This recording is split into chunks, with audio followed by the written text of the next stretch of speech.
कुछ पता भी चले कि माजरा क्या है, मैंने कुर्सी खींचते हुए कहा।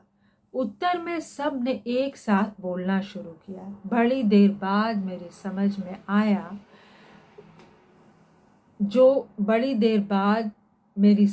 जो आया उसका सार यह था कि शुक्रवार को एमए फाइनल की लड़कियां अजंता एलोरा जा रही हैं, पर इंचार्ज मिसेस गुप्ता के ससुर जो आज अचानक कूच कर गए। अब सवाल यह है कि उनके स्थान पर किसे भेजा जाए।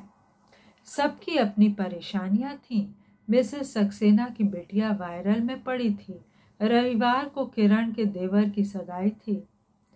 मिसेस कृपाल की सास और मैं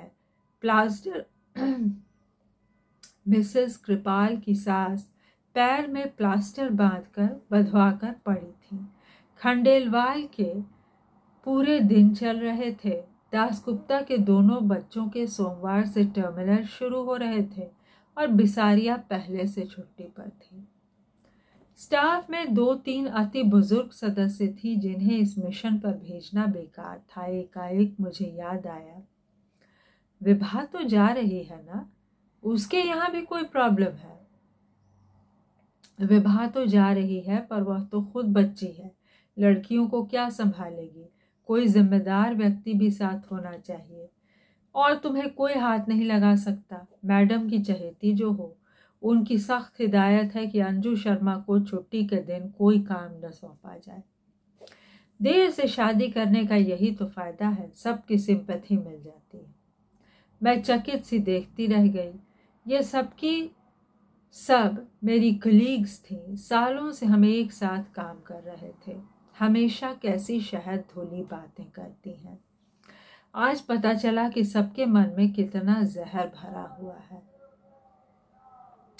उन सब के पास व्यस्तताओं की एक लंबी लिस्ट थी। एक मैं ही फालतू नजर आ रही थी, पर उनके शब्दों में प्रिविलेज्ड थी, इसलिए सबके जबान पर जैसे कांटे उगाए थे।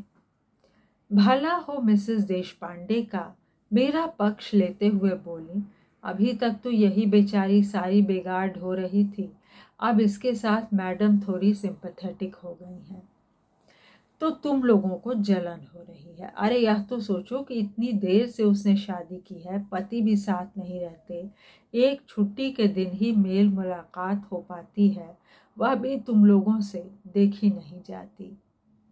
उनकी बुजुर्गियत का ख्याल करके सब चुप हो गई, पर सबके चेहरे पर यह भाव था कि इसने देर से शादी की है तो उसका खामियाजा हम क्यों भुगतें। मिसेस सक्सेना से तो आखिर रहा नहीं गया। बोली, आंटी अब साल भर तो हो गया, इतना तो कोई नई नवेली बहू को भी नहीं सहेजता।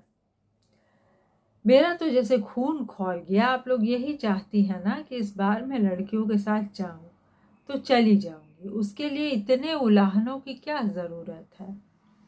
और मिस्टर हबी, उनका क्या होगा, उसकी चिंता आपको क्यों हो रही है, दैट इज माई प्रॉब्लम।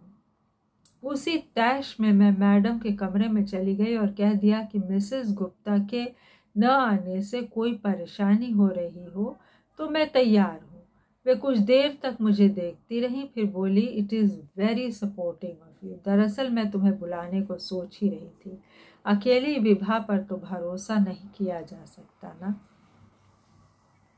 तो आप इतना संकोच क्यों करती हैं ma'am. You are the boss, आप जिसे कहेंगी उसे जाना पड़ेगा। आप नहीं जानती आपके इस सौजन्य का लोग कितना गलत अर्थ निकालते हैं। आई डोंट केयर, मैं तो सिर्फ शर्मा जी के बारे में सोच रही थी। मैं 4-5 बार उन्हें बता चुकी हूँ कि वे मिस्टर कश्यप हैं, शर्मा नहीं, पर उन्हें याद ही नहीं रहता। अब तो मैंने टोकना भी छोड़ दिया है, इसलिए उनके सुर में सुर मिलाकर कहा, आप शर्मा जी की चिंता न करें, मैं उन्हें फ़ोन कर दूंगी। वे भी सरकारी नौकर हैं, ड्यूटी का मतलब समझते हैं। Okay and good luck to you. घर लौटते समय बहुत हल्का महसूस कर रही थी। अच्छा लगा कि मेरे प्रस्ताव के बाद मैडम के चेहरे पर राहत के भाव उभरे थे, पर ईमानदारी की बात यह थी कि उनसे भी ज़्यादा राहत का एहसास मुझे हो रहा था। पिछले 2 हफ्ते श्रीमान जी नहीं आए थे। आखिरी बार जिस मूड में यहाँ से गए थे, लगता था इस बार भी नहीं आएंगे।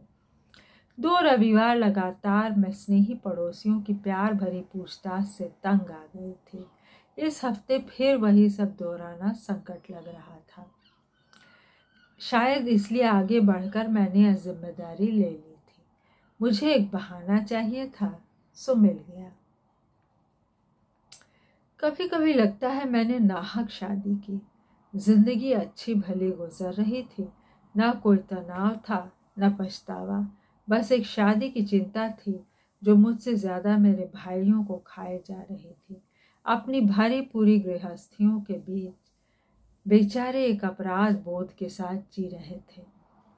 बड़े भैया की पिंकी के बीए कर लेने के बाद तो सबके सामने जैसे व्यग्र हो उठे। कम से कम उसकी शादी से पहले मेरी हो जाना लाजिमी था। सो श्रीमान कश्यप को घेरा गया। 10 और 12 साल के 2 बच्चों के बाप से शादी करना मेरे लिए कतई रोमांचक नहीं था, पर भाई आश्वस्त थे कि मुझे अपना एक घर मिल गया है।